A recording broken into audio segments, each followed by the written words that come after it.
Tonight, our coverage as an Ontario coroner uncovers 220 previously undocumented youth deaths at residential schools. Assalamu alaikum and good evening. This is Muslim News Canada on Muslim Network TV. I'm Elia Batul. An investigation by an Ontario coroner has uncovered 220 previously undocumented youth deaths at residential schools. These schools are St. Anne's Indian Residential School near Fort Albany and St. Joseph's Training School for Boys near Ottawa. Both these schools received multiple convictions in the 1990s. The discovery raises the total known fatalities in the province to 656. Some incidents suggest possible criminal negligence. These include deaths of children in horrific accidents and unsafe conditions. The announcement has been made by the residential school's death investigation team. The team was established in 2021. It delves into historical records and finds uncovered deaths through meticulous archival research. The team is led by Ontario Provincial Police Sergeant Mark Mackeysock. Excavations have begun at Prairie Green landfill near Winnipeg to locate the remains of Morgan Harris and Mercedes Myron. These two First Nation women were killed in May of 2020 by serial killer Jeremy Skibicki. Their remains are believed to have been dumped at the privately run Prairie Green in the rural municipality of Rosser. Premier Webb Canoe is overseeing the efforts. The search involves meticulous sifting through landfill material by technicians armed with rakes. It is supported by provincial and federal support. Canoe says he is hopeful despite the challenging conditions. He says the province is committed to providing answers to the victims' families. Skibicki was convicted of 4 counts of first-degree murder in the killings of 4 women in total. In addition to the killing of Harris and Myron, he was also found guilty in the deaths of Rebecca Contois and an unidentified woman. The Ottawa Police Service is exploring the possibility of tracking mistaken identity arrests, particularly to determine if racialized individuals are disproportionately impacted. This initiative comes after a black man, Kane Nyonda-Gara, was wrongfully detained and assaulted by police in February. The incident highlights potential racial biases. Nyonda-Gara says police shocked him with a stun gun, pinned him to the ground, punched him in the face, and handcuffed him. It is then they realized their mistake. Rights advocates are calling for systemic changes to prevent racial profiling and ensure better police accountability. The Palestine Health Ministry reports intensified Israeli airstrikes. In the past 24 hours, Israeli forces have killed at least 36 civilians. 96 have been injured. Majority of the casualties have occurred in Beit Lahia. A large-scale attack in Gaza City has destroyed a 4-story building, killing many Palestinians. Reports show the Israeli army has damaged 206 archaeological and heritage sites in Gaza since October last year.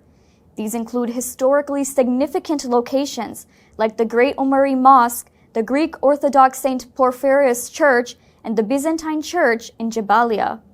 Ismail Tawebte from Palestinian Government Media Office accuses Israel of deliberately targeting these cultural landmarks. The Webte condemns these acts as part of Israel's broader genocidal campaign. Israel's war on Gaza has killed at least 44,502 Palestinians. More than 100,000 have been injured. Last month, the International Criminal Court issued arrest warrants for Israeli Prime Minister Benjamin Netanyahu and former Defense Minister Yoav Gallant for war crimes and crimes against humanity. Israel also faces a genocide case at the International Court of Justice for its brutal actions in Gaza. Israeli forces have renewed their attacks in southern Lebanon, killing 12 people. The attacks come despite a truce deal between Israel and Hezbollah. Lebanese authorities are calling for international intervention. They are seeking help from the U.S. and France to uphold the ceasefire and prevent further violations. U.S. Muslim charities crucial to relief efforts in Palestine are facing growing financial obstacles. These charities have been working to deliver aid as Gaza faces famine. However, they have encountered significant setbacks due to widespread account closures by banks. The discrimination stems partly from the Western support for Israel's war on Gaza. LaunchGood, a Muslim crowdfunding platform, has experienced abrupt terminations of financial services. The company attributes the termination to heightening scrutiny over its involvement in Gaza. Amani Kilawi of LaunchGood says banks are unwilling to engage with legitimate humanitarian work.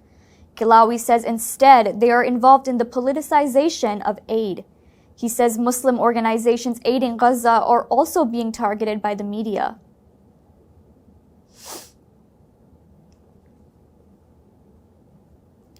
Canada has committed $50 million to help mitigate the deepening humanitarian crisis in Gaza and the occupied West Bank.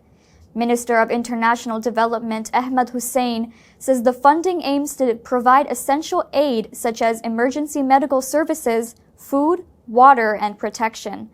This financial support will be distributed through reputable organizations like the United Nations and the Red Cross. Canada is also collaborating with global partners to further aid efforts and discuss the reconstruction of Gaza.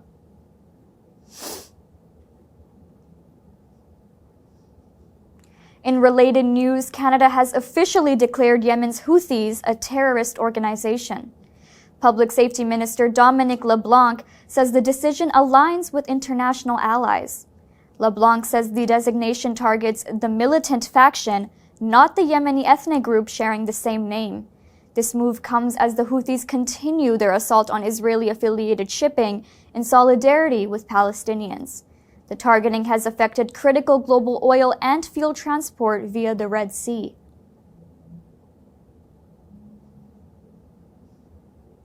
The Stockholm International Peace Research Institute reports Russia has surged ahead of NATO in weapons production.